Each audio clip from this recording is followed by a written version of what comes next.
The increasing influence of China in Bollywood movies. We knew that there was a Dawood link for 2 to 2.5 decades now. And we also know that ISI controls a lot of the stuff that Dawood does. So we know that ISI has also been influencing Bollywood movies. And through that, they were always having a one-sided narrative. All that is known. Now, let's take a look at how extensive China's influence is on Bollywood.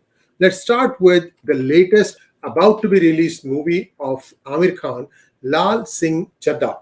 Well, this is supposed to be an inspiration or an adaptation or a copy, whatever way you want to think about it, of Forrest Gump. And evidently, Amir Khan has the rights to it. So he has the right to do whatever he wants. The question is, will the audience accept his copy? That's for the audience to decide. Now, let's take a look at what happened when PK was released sometime around 2014. I don't remember exactly. It's not important when it was released, but the series of tweets that are placed here by Dr. Subramanian Swamy are very important because it looks like ARY was one of the producers or was very closely connected with the movie PK. And now ARY is a well-known channel out of Pakistan. It has been delisted from London bullion market in 2006 for money laundering. And from what we know, it has at least financed the promo of Amir Khan's PK in Dubai. Well, that could be just somebody. We're not saying that there is a link, but the things that Amir Khan has been doing definitely suggest that there is influence for sure. We don't know what and how much. Now, there's another interesting thing here. RE looks like it has a way to remit money using the software called as Speed Remit. Now, that looks like they have gotten to an agreement with Muthoot Group. Now, Muthoot Finance, they do a lot of advertising in movies and in TV channels and so on and so forth. So that, according to Dr. Swamy, have a link with TDK, that is Congress, that is Sonia Gandhi. Now, let us take a look at how well PK did in China. Here is the ambassador of China, thanking Amir Khan for a touching message. But you want to know how much they made? These are all in crores. Dangal made 1,305 crores in China.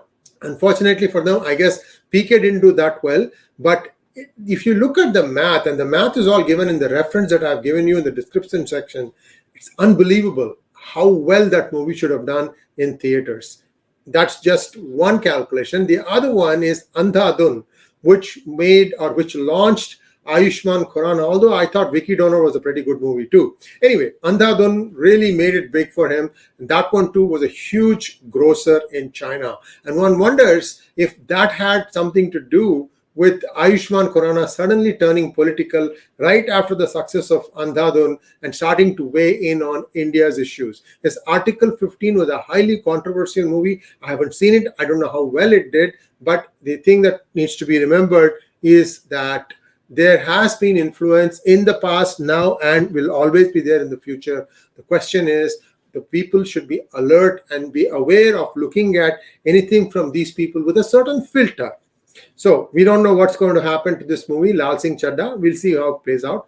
But you have to also look back at history. And this is Yuri Bezmenov, who had written way back in 1959, Russia decided to promote a little-known star, as far as they are concerned, called Raj Kapoor.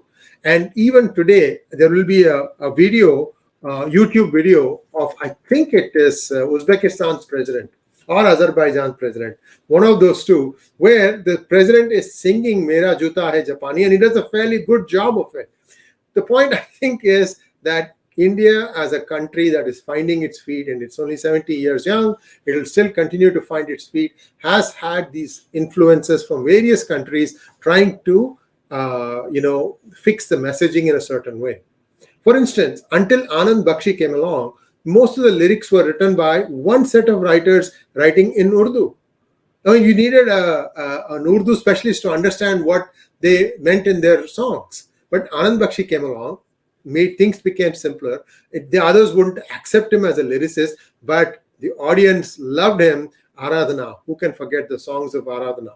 I'm just saying one of the big hits of Anand Bakshi. So You have all these various influences, impacting India in a subtle way and sometimes in a not so subtle way. I think now the focus has squarely turned on Bollywood, its stars, their liaisons, what kind of untruths they put out. So they are feeling themselves in some heat. This is just the first in a series of, conversations that we are going to have. I might try and bring in some specialists to try and decode this thing, Bollywood versus the movies from the South, how they are doing up in the North, how they are perceived, and so on and so forth. Thanks for watching. Please like, share, and subscribe to our channel. Don't forget to click on the bell button for notifications. Thank you very much. Namaskar.